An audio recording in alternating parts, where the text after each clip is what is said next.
Bonsoir à tous. Il y a 5 personnes ici qui me connaissent plutôt bien, et 4 personnes qui me connaissent pas du tout, je pense. Je pense qu'on va peut-être adapter un petit peu le format, vu qu'on n'est pas super nombreux. Je vais faire une première présentation peut-être de ce que je fais chez Veja, de ce que Veja fait aussi dans son global, et peut-être répondre à vos questions. Il y en aura peut-être, parce que c'est certains projets qui attisent en tout cas beaucoup de curiosité chez nos clients, mais pas que nos clients, aussi voilà, la presse et tout le monde, avec tout le monde, nos fournisseurs et tout le monde avec qui on travaille. Donc, pour parler un petit peu de moi, je m'appelle Daniel. J'ai rejoint Veja il y a 5 ans maintenant.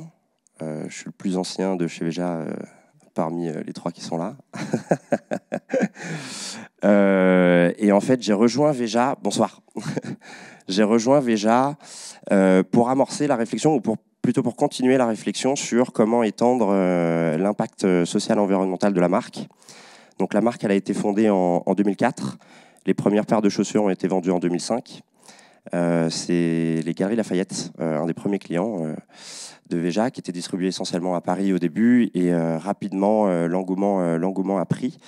L'idée des 2 fondateurs, qui s'appellent Sébastien et Guilain, qui sont 2 mecs un peu fous, qui avaient 25 ans à l'époque. Et Veja, c'est surtout le premier truc, et c'est d'ailleurs Guilain qui m'a dit ça, c'est avant tout une histoire d'amour envers le Brésil.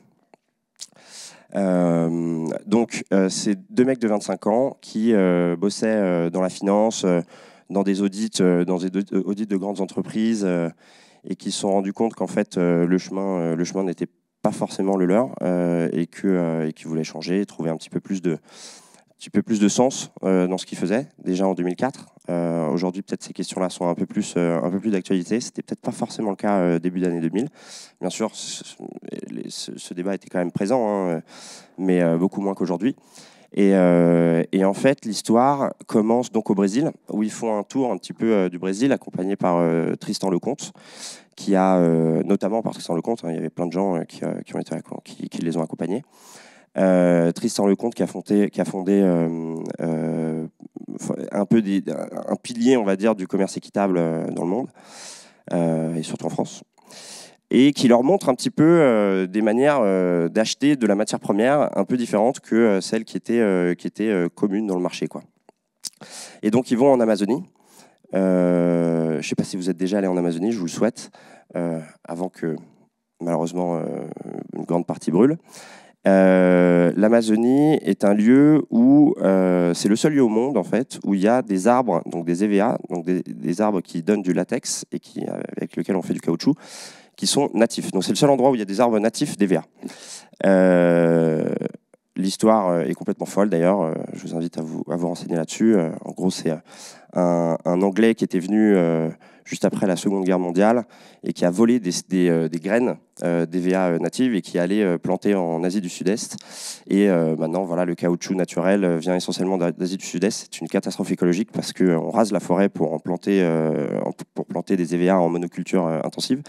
C'est assez grave. Et donc, il découvre l'Amazonie, il découvre ses arbres, il découvre le travail des seringueiros. Les seringueiros, ce sont ceux qui travaillent en Amazonie, qui vivent. Donc, c'est les peuples de la forêt. C'est pas forcément des indigènes. C'est des gens qui sont venus justement pour récolter le caoutchouc il y a plusieurs centaines d'années, et qui vivent de ça.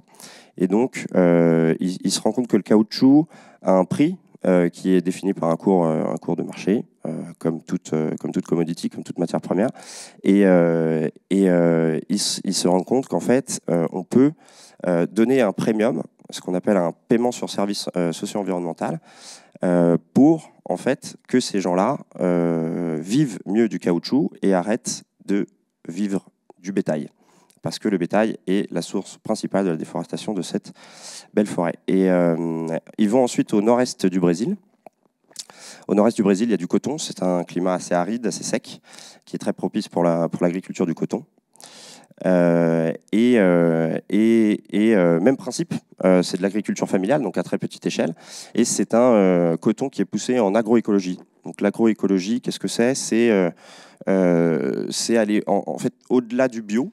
On a d'ailleurs un petit peu d'agroécologie en France sur certaines cultivations. Vous pouvez trouver du vin ou des vignes qui sont cultivées en agroécologie. Donc le principe est donc de lutter contre la monoculture intensive, de planter plusieurs plantes sur un même champ et de faire de la rotation des sols, donc ce qui permet de moins consommer d'eau, de protéger naturellement les plantes contre des maladies, et également assurer de la sécurité alimentaire pour les producteurs et productrices de coton au Brésil. Parce que forcément, quand on ne plante pas que du coton, le coton, vous le savez, ça ne se mange pas. Donc quand on y plante d'autres plantes qui se mangent, donc ce qui leur permet d'assurer de la sécurité alimentaire. Donc ça, c'est les deux matières premières qui fondent Veja. Veja, avant d'être une marque de basket, c'est ces deux matières premières. Et pourquoi le Brésil? Comme je disais, en fait, les EVA ne poussent pas en France, ne poussent pas en Europe. Le coton, très difficilement en Europe, peut-être un petit peu en Grèce. En Turquie, ce serait le plus proche. Et en fait, c'est le pays qui rassemble en fait, les matières premières essentielles pour créer une marque de basket. Et donc, Veja, c'est avant tout une histoire d'amour envers le Brésil, envers ses projets, envers ses personnes. Et l'idée des deux fondateurs, c'était donc de traduire ces projets, de ramener ces projets à travers un produit. Et c'est là où ils se sont dit qu'un produit assez emblématique, assez fort pour raconter ces histoires, c'est la basket. Et donc la première basket est donc vendue en 2005. Elle est essentiellement composée de coton et de caoutchouc. Donc caoutchouc pour la semelle, le coton pour la tige. La tige, c'est la partie supérieure de la chaussure. Et le projet évolue à partir de là. Le projet évolue, on instaure le cuir, parce que le coton des chaussures en toile ne répondait pas forcément aux demandes et aux besoins du marché.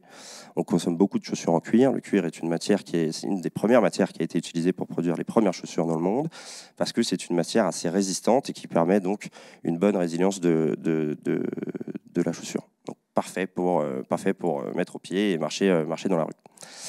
Et donc le cuir est arrivé quelques années après, avec des premiers modèles qui sont lancés. Le cuir est tout de même malheureusement une matière première qui est assez controversée. Donc on fait quand même un énorme boulot de préservation de la forêt amazonienne avec le sourcing du caoutchouc. Mais qu'est-ce qu'on fait du cuir? Donc, quels sont les réels enjeux? L'idée est le même pour cette matière première, c'est de déconstruire complètement la chaîne d'approvisionnement et de se dire comment est-ce qu'on en fait une qui soit vertueuse. Donc, les problématiques dans le cuir, elles sont essentiellement doubles. La première, c'est la traçabilité de la bête. Comme je vous disais, le bétail, c'est la première source de déforestation de l'Amazonie. Donc, comment est-ce qu'on fait pour s'assurer que toutes les bêtes qui vont donner leur peau pour faire du cuir ne viennent pas de zones et d'écosystèmes amazoniens? Donc, c'est un énorme enjeu. C'est un énorme enjeu pour l'industrie de la mode en général. Les grandes maisons comme Hermès, Chanel, LVMH regardent énormément cette question. Il y a des forums qui se tiennent, mais elles sont extrêmement démunis par rapport à ces questions-là. Donc nous, le travail, c'est de travailler directement avec les producteurs, c'est justement d'aller sur le terrain et de remonter la chaîne pour comprendre les enjeux. Et donc aujourd'hui, 20 ans plus tard, on est enfin arrivé à tracer une partie de notre cuir de la collection, de tracer complètement la chaîne d'approvisionnement du cuir et de s'assurer en fait que les bêtes ne viennent pas de ces écosystèmes-là qui devraient être protégés et qui ne le sont pas aujourd'hui au Brésil.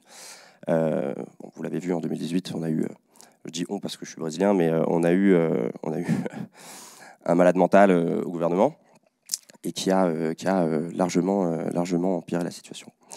Voilà, donc ça c'est les trois matières premières essentielles. Ensuite, on a aussi une dernière matière dont je vais parler avant de parler du produit et de ce qu'on fait plus tard, on va dire, dans la chaîne, dans le cycle de vie. C'est le PET. Le PET est un plastique, on le retrouve là-dedans, on le retrouve dans les bouteilles en plastique. C'est le plastique le plus produit au monde. Le plastique, produit dérivé de pétrole. Mais qui est une matière qui est dans l'industrie de la mode extrêmement utilisée. La fibre de PET est assez résistante, a des propriétés qui sont intéressantes. plus que le coton sur certaines fonctionnalités. Donc, comment est-ce qu'on fait pour utiliser du PET sans que ce soit dégueulasse?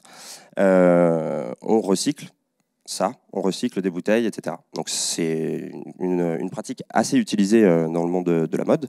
Des marques comme Patagonia l'utilisent énormément, etc.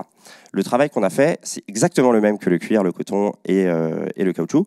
C'est de déconstruire complètement cette chaîne d'approvisionnement, de partir depuis la bouteille et de comprendre comment est-ce qu'elle devient un fil. Et donc, pareil, 20 ans plus tard, aujourd'hui, on a réussi à établir une chaîne de commerce équitable sur le PET recyclé. Ce qui est, je pense que je me mouille pas trop en disant une première dans le monde. Donc comment ça marche? Au Brésil, il y a ce qu'on appelle les catadores, qui sont les récolteurs et récoltrices de plastique. Je ne sais pas si vous êtes déjà allé au Brésil, mais quand vous allez dans les grandes villes, vous voyez des gens qui sont généralement très pauvres, qui portent des espèces de charrues et qui récoltent plein de bouteilles en plastique. Ces gens-là, ils vont déposer toute leur collecte de la journée dans des coopératives qui les rémunèrent en fonction du tonnage qu'ils ont récolté. Et ensuite, ces bouteilles sont soit brûlées, soit recyclées, et ainsi de suite. Donc nous, on achète directement auprès de ces coopératives avec le même principe, ce paiement sur service environnemental qui est en fait un bonus sur la matière première, sur le prix de la matière première qui est décidé. Et on paye, alors je ne vais pas dire de bêtises, mais on paye beaucoup plus que le prix qui est payé normalement, on va dire. Ce qui fait qu'on augmente, le bien-être, on va dire, de ces personnes. Par la rémunération. Et en fait, pour nous, le but est juste de rémunérer à juste titre un travail qui est essentiel pour la marque de 1, mais aussi pour la société dans son ensemble. Donc c'est le principe du commerce équitable est présent depuis le début et présent 20 ans après. Le principe de Veja, comment est-ce qu'on arrive à rentabiliser tout ça et en faire une marque qui soit rentable et qui puisse avoir une prospérité financière saine, c'est qu'on ne fait pas de marketing. C'est là où réside en fait toute l'innovation sur le modèle économique de Veja. C'est que on s'est rendu compte, Sébastien et Guilain se sont rendus compte à 25 ans. Moi, à 25 ans, je ne m'étais pas rendu compte de ça, donc chapeau. Mais que, en fait, dans une basket, 70% du prix de vente, c'est des coûts marketing. Quand on achète une paire de grandes marques, bien sûr, il faut impacter sur le prix de vente les grands panneaux publicitaires qu'on peut voir sur l'Opéra Garnier ou dans les abribus. Voilà. Donc le marketing a un coût. Et ce coût de la publicité, dans le sens du marketing, est impacté par vous, les consommateurs.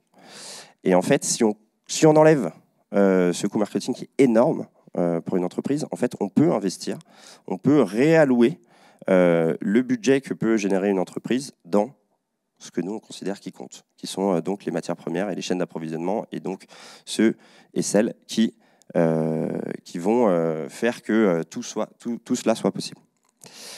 Voilà, donc au-delà du zéro marketing, c'est zéro stock, c'est-à-dire qu'on produit qu'à la demande, pour éviter justement d'avoir trop de stock qui ne soit invendu, etc. Les grandes marques aujourd'hui également ne sont pas sur ce système-là.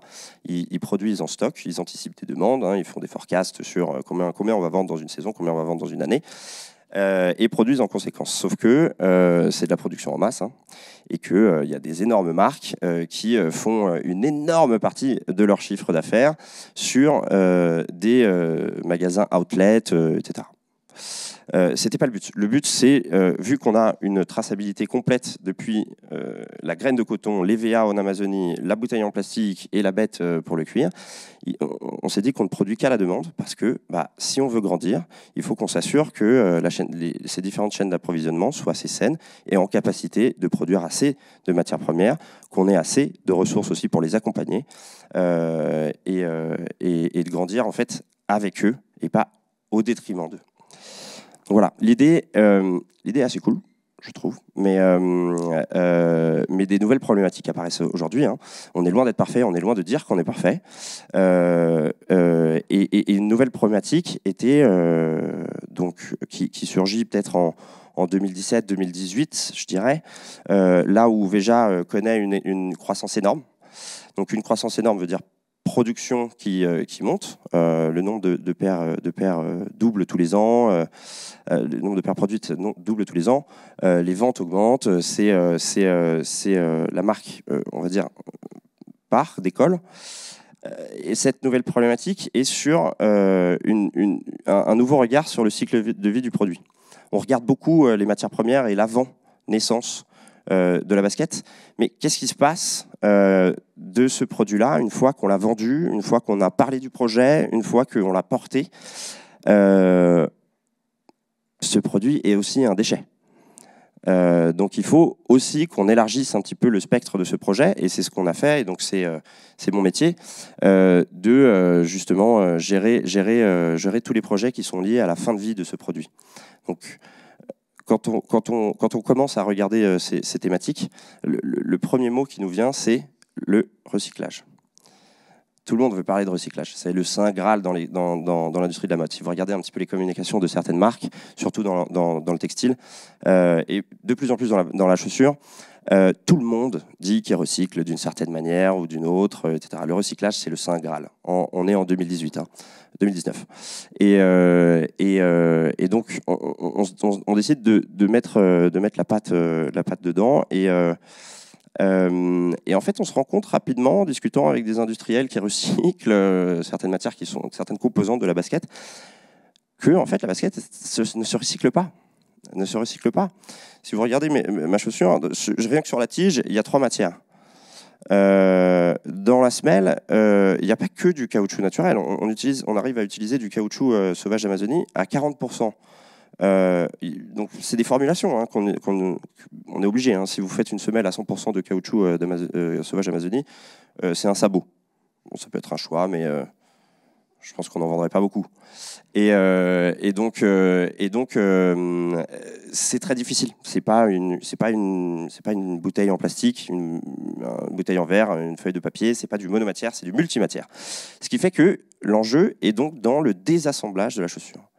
Le désassemblage de la chaussure est de trouver des filières de recyclage pour chacune de ces matières de chaussure. Là, je vous ai parlé de 4 matières premières dans la chaussure. Mais en vrai, il y en a plus de 40 dans chaque. Il y a de la mousse pour le talon, il y a du EVA, et ainsi de suite, et ainsi de suite, et ainsi de suite.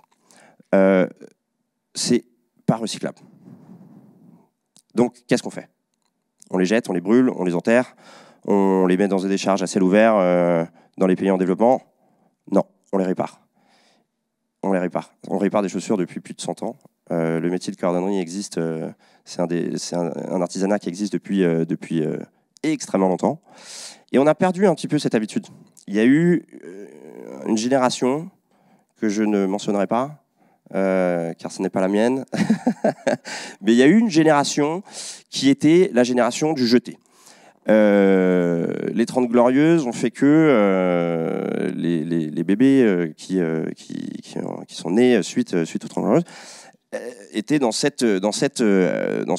prisme de consommation qui était c'est cette économie linéaire de produire, consommer, jeter.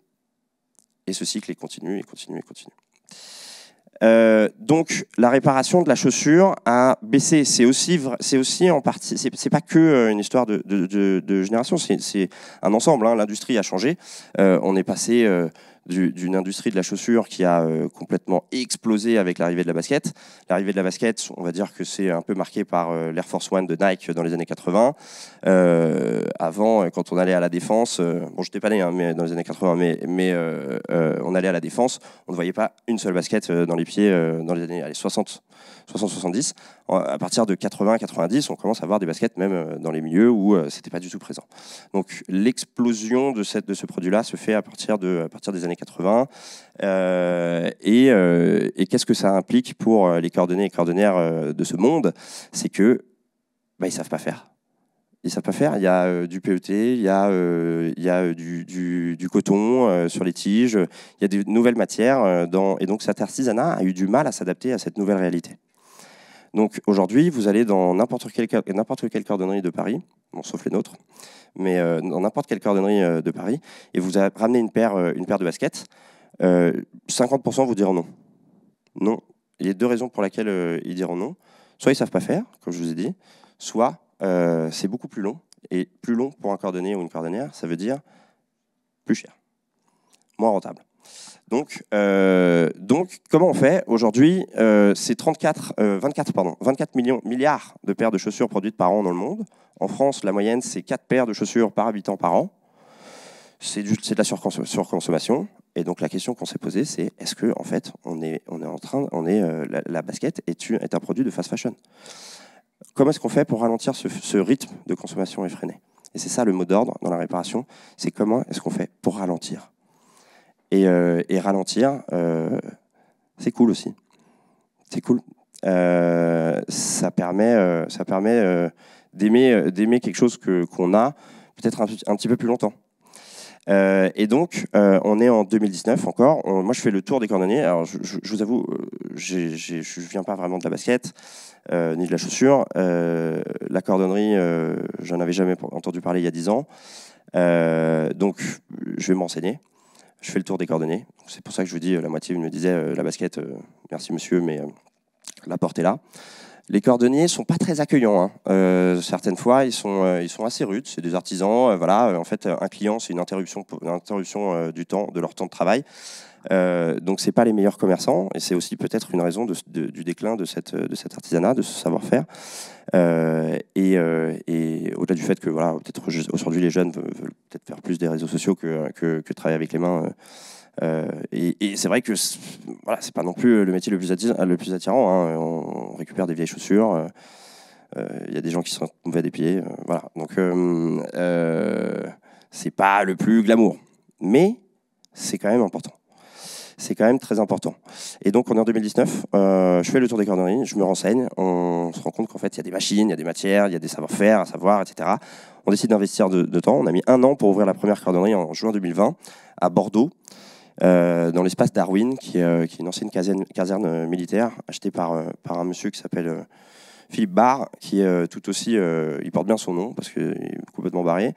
Mais c'est des gens qui ont des idées géniales et qui a créé donc cet espace pour promouvoir des idées de société un peu plus alternatives, un peu plus résilientes envers l'environnement et les gens.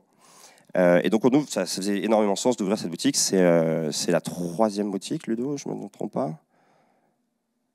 3e boutique qu'on ouvre, ouais. Noma, Mulberry et Darwin. Ouais. Et donc, on ouvre ça en juin 2020. L'idée, c'était donc de proposer un discours retail complètement différent. C'était de dire, venez dans une boutique, vous pouvez déposer des paires qui sont trop usées et non réparables, parce que, en effet, ce n'est pas des magiciens, les cordonnières. Donc, il y a un moment où vraiment la chaussure ne peut plus être sauvée. Donc, on a des bacs de collecte pour continuer notre recherche et développement sur le recyclage, sur ce désassemblage et ainsi de suite. Et il y a une cordonnerie pour réparer des chaussures et de proposer ce service à nos clients. On est en juin 2020, je vous replace un peu, c'était pandémie globale. On a décidé quand même d'ouvrir en juin 2020. On sortait de 2 mois de confinement et l'engouement était énorme. Nos clients, la presse, sur les réseaux sociaux, on a très peu communiqué. Je vais vous le dire pourquoi tout à l'heure, mais même avec très peu de communication, on arrivait quand même à avoir un impact qui était assez significatif. Et on recrute des cordonnières. On recrute la première cordonnière, qui était une femme, et on commence à réparer des chaussures. Et on apprend. 1 an plus tard, on ouvre Galeries Lafayette à Paris. C'est les Galeries Lafayette qui toquent à la porte de Véja et qui nous disent c'est plutôt cool là ce que vous faites à Bordeaux, vous voulez pas le faire chez nous? Et donc on dit bien sûr. Et on ouvre Galeries Lafayette, beaucoup plus de volume en plus, de la clientèle. On dit toujours que Galeries Lafayette, je ne sais pas si vous allez au Galeries Lafayette faire vos courses, mais c'est une clientèle, on va dire, exigeante. C'est le mot poli. Et donc, mais ça nous permet d'améliorer le service aussi. Donc, parce qu'on est plus sur le regard, on est plus sur de la réparation express, parce que le client qui habite à Dubaï, il est à Paris pour 3 jours et qu'il voulait sa paire nettoyée, etc. Donc voilà, bref, les Galeries Lafayette en 2021. On ouvre ensuite Berlin en 2022. Berlin, pareil, c'est une boutique Véja. Alors c'est un peu différent que celle de Bordeaux, parce que Bordeaux c'est une boutique où on vend des produits, des prototypes jamais lancés, des produits qui sont défectueux, qu'on répare et qu'on vend en tant que produit de seconde main, et des anciennes collections. À Berlin, pardon, c'est une boutique Veja au sens propre. C'est-à-dire c'est une boutique Veja où on vend la collection actuelle, les nouveaux modèles, designés par des architectes avec qui on aime beaucoup travailler. Généralement on travaille avec des architectes qui sont du quartier pour pas dénaturaliser le plus l'environnement dans lequel on s'implémente. Et donc, on ouvre une cordonnerie aussi dans cette boutique, justement pour construire ce discours.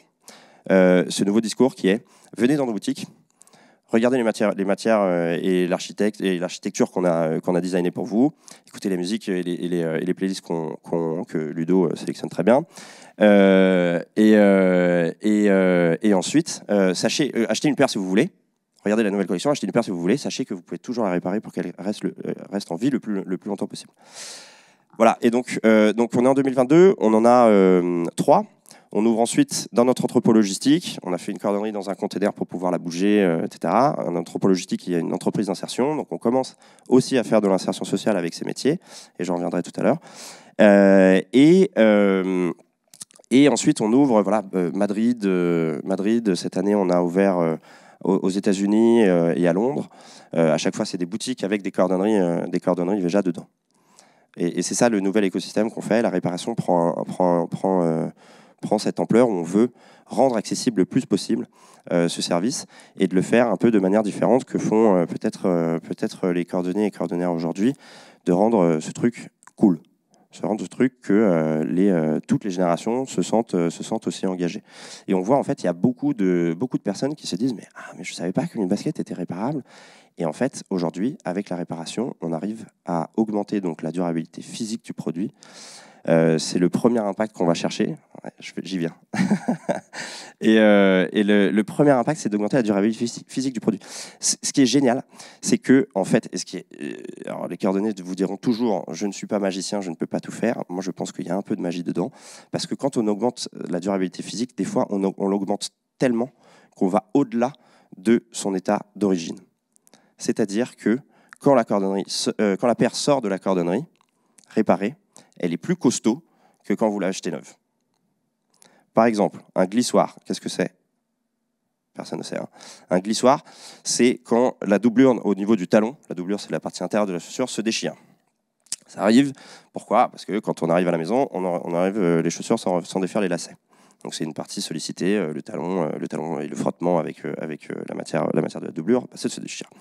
On va mettre une pièce de cuir. On coud et on colle une pièce de cuir qui épouse la forme de l'arrière de la chaussure. Et on met cette peau de cuir. Le cuir est plus solide que du coton ou du pelleté recyclé. Eh bien, on est en train de renforcer sur cette partie et sur cet aspect de la chaussure, on est en train de la renforcer par rapport à son état d'origine.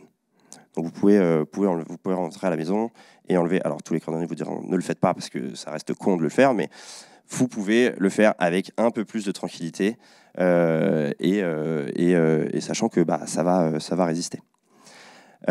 C'est génial comme impact, c'est génial. C'est ce qu'on recherche. En fait, c'est exactement ça qu'on recherche. C'est-à-dire qu'on peut porter sa chaussure plus longtemps, c'est-à-dire qu'on peut porter sa chaussure de la manière dont on le souhaite, sans détériorer le produit et qu'il soit considéré comme un déchet. Et le deuxième truc, qui est un peu plus subtil, c'est comment est-ce que je fais pour augmenter la durabilité émotionnelle du produit. Alors ça, c'est assez un peu fonce-dé comme terme, mais ça existe. C'est quand on achète un nouveau produit et que cette chose est neuve, on a une certaine attache, on a une certaine attraction envers ce produit. Quand j'achète un nouvel iPhone, je sors de l'Apple Store, j'ai envie d'utiliser toutes les nouvelles fonctionnalités, le téléphone, l'appareil photo, j'ai envie de montrer à mes potes que j'ai le nouvel iPhone 16, machin chouette, etc. C'est une attache émotionnelle qu'on a envers les choses. Cette attache émotionnelle, elle se dégrade avec l'usage. Le plus on porte, le plus on utilise son téléphone, le plus on porte ses chaussures, plus cette attache qu'on a envers le produit se dégrade. Et donc plus on aura tendance à le considérer comme un déchet, comme quelque chose sans valeur, comme quelque chose qui se jette. La fast fashion joue sur ça d'ailleurs. La fast fashion joue sur la détérioration de cette attache émotionnelle du produit le plus rapidement possible pour que vous achetiez du neuf. et de créer ce cycle très linéaire de acheter, consommer, jeter.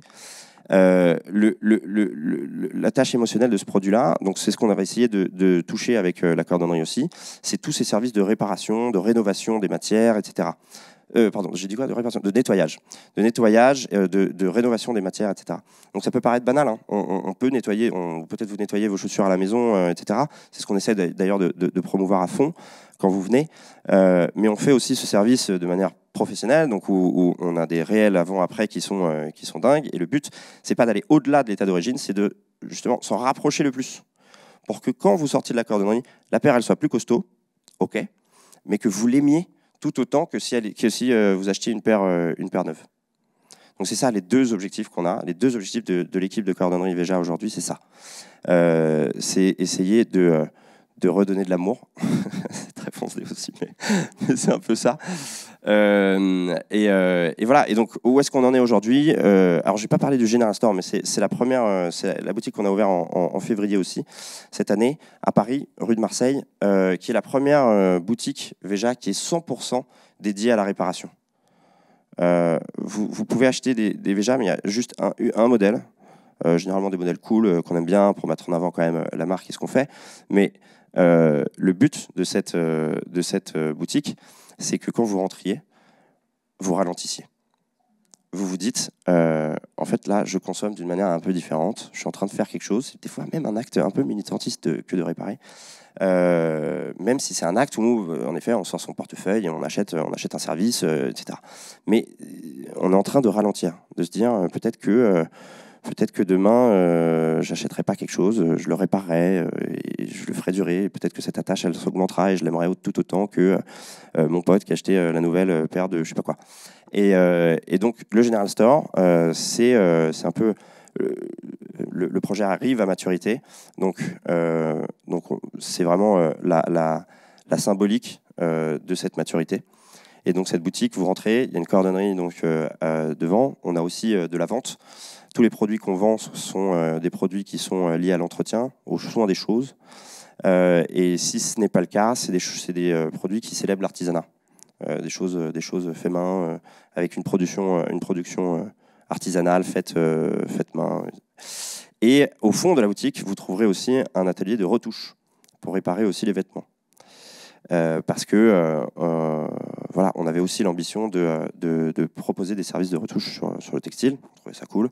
On apprend aussi, hein, c'est la première qu'on fait, donc on apprend. C'est cette phase d'apprentissage qu'on avait en 2019, et ben là on est en train de l'avoir en 2024 pour les vêtements. Et cette boutique, elle est absolument géniale. Enfin moi je l'aime beaucoup. L'équipe est absolument géniale. Et donc un truc que j'ai pas dit qui est super important aussi, c'est que on répare tout. C'est pas que du Veja. C'est très narcissique de réparer que du Veja. Ce serait de se dire bon bah voilà, on fait les trucs, on le fait que pour nous. Non. L'enjeu de la génération de déchets dans l'industrie de la mode, c'est pas un enjeu de marque, c'est un enjeu d'industrie. Donc si nous, Veja, on est en train d'investir dans des machines, des matières, du cuir, et ainsi de suite pour réparer, et surtout du savoir-faire qui se perd, si on est en train d'investir là-dedans, il faut qu'on le rende disponible et accessible à tous et à toutes. Et pour toutes les marques. Donc on fait basket, pas basket. Voilà. Alors les chaussures d'escalade, un peu plus chaud, mais on y vient. Et voilà, donc on est à 8 cordonneries aujourd'hui, on a plein de projets en cours. Et je vous disais, la durabilité émotionnelle, la durabilité physique, etc., ces objectifs à la cordonnerie, c'est un impact environnemental qui est assez clair. Mais on s'était dit, alors j'avais mentionné un peu qu'on avait ouvert dans notre entrepôt, qui est une entreprise d'insertion, pardon. On a commencé un petit peu à mettre le regard aussi sur les gens, en fait, sur l'impact qu'on peut avoir sur l'humain aussi. Et peut-être c'est quoi? Non, tu faisais comme ça. Non, c'est bon. 5 minutes.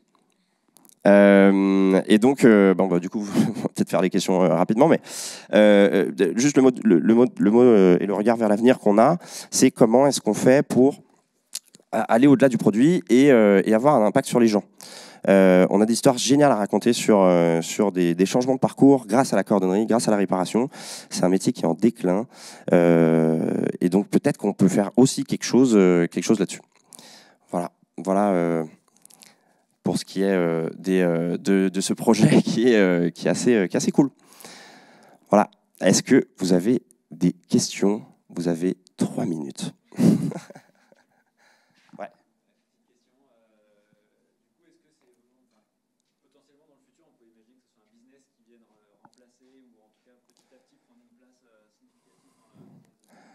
C'est marrant, on nous a posé à Sébastien, qui est un des fondateurs, et on lui a posé la question jeudi. Non. Non, parce que le cœur du projet, c'est pas la réparation. La réparation est un plus en fait dans ce projet. En fait, c'est pas un plus, c'est le cycle de vie, quoi. En fait, on fait des choses à chaque étape. Mais si demain on arrête de produire des Véjas, ça veut dire que les milliers de familles en Amazonie, les milliers de familles au nord-est qui cultivent donc le caoutchouc et le truc n'ont plus rien. En fait, on a réussi à créer un modèle économique qui se base sur une chaîne d'approvisionnement qui est complètement vertueuse et où le plus on achète de matières premières, le plus d'impact social et environnemental on a. Donc non, en fait, c'est sûr, le but c'est de grandir la part des paires qu'on répare.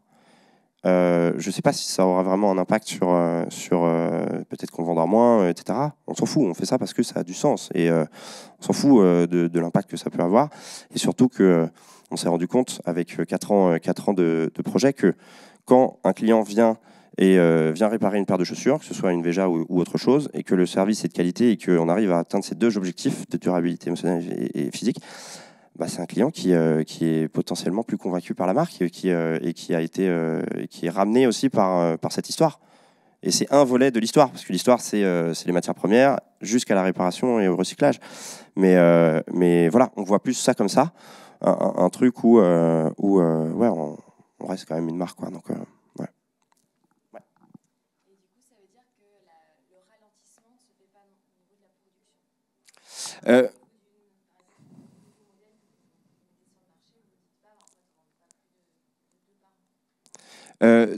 Des nouveaux modèles, alors, on regarde quand même un petit peu pour pas faire n'importe quoi en gros. Mais s'il y a un truc qui est avantageux d'avoir des projets fin de vie du produit, c'est que toutes les données sur la réparabilité et la recyclabilité remontent pour le développement des nouveaux produits. Donc c'est là aussi une manière de fermer une boucle. Où pour mieux réparer un produit, pour qu'il reste plus longtemps en vie, bien connaître sa fin de vie et comment il s'use permet de mieux designer et de mieux développer des nouveaux produits. Et donc tous nos modèles sont en constante évolution. On avait, je ne sais pas si vous connaissez un petit peu les modèles, mais on avait un modèle qui était assez phare dans la collection qui s'appelle la V10, on a lancé la V90 en plus de la V10, qui est une chaussure améliorée. C'est une V10 améliorée, en gros, où on va augmenter le confort, on va augmenter la durabilité, on va augmenter toutes ces variables-là. Et pareil, par exemple, on avait un gros enjeu sur le recyclage et ce désassemblage sur des œillets métalliques. On a réussi à développer une manière de faire des œillets, par exemple, en brodure avec de la couture. C'est encore le début, hein. On a 4 ans de projet, donc si on regarde Véja ce que c'était à 4 ans, c'était pas ce que c'était aujourd'hui. Donc on regarde ce projet de réparation au même titre que la marque quand elle était fondée. Donc on a encore plein de choses à améliorer, c'est sûr. Mais encore une fois, on est le premier à dire on est loin d'être parfait et on n'a pas forcément envie d'être parfait ou de convaincre. En fait, on se convainc. Avant de convaincre quelqu'un, il faut se convaincre soi-même. Donc, nous, on fait ce qu'on juge bien et on aime raconter l'histoire. Et ceux qui la trouvent cool et bien, tant mieux. Et voilà. Et venez en cordonnerie, c'est fantastique, hein. On apprend tellement de choses.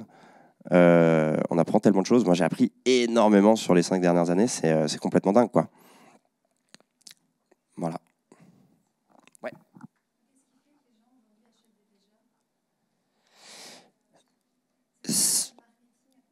Ouais. Ouais. Je dirais que c'est le design. En fait, est-ce qu'une marque écologique qui a un nom avec éco dedans et qui fait des produits que personne n'a envie de porter, fonctionnerait. Même si le projet est bien, même si la chaîne d'approvisionnement est bien et que l'impact est bien, c'est difficile de convaincre. Donc, pour convaincre sur un message, faut appeler sur ce qui marche. Et le design, c'est quelque chose qui marche dans l'industrie de la mode. C'est la clé, en fait, du succès. Donc, on appelle nos clients pas par le projet. On n'appelle pas nos clients par ces trucs. Le projet réparation, et on les appelle peut-être comme ça, par un projet.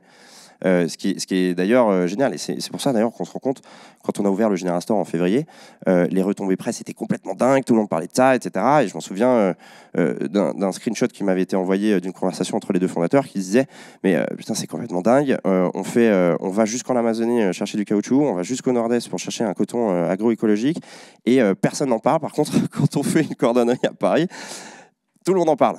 C'est qu'ils n'ont pas compris, quoi. Mais parce que en fait, on met des efforts en place pour parler du projet. Moi, je suis là pour parler du projet, mais on le fait plus, on le fait pas pour commercialiser un produit. Donc, pour commercialiser un produit, c'est le design. Si vous aimez ou vous aimez pas. Et c'est pour ça qu'on crée aussi des nouveaux modèles pour attirer aussi des gens. Et donc, le premier argument de vente, c'est ce que disent toujours les fondateurs. On fait des chaussures qu'on aime porter. Et c'est comme ça qu'on arrive à ramener du monde.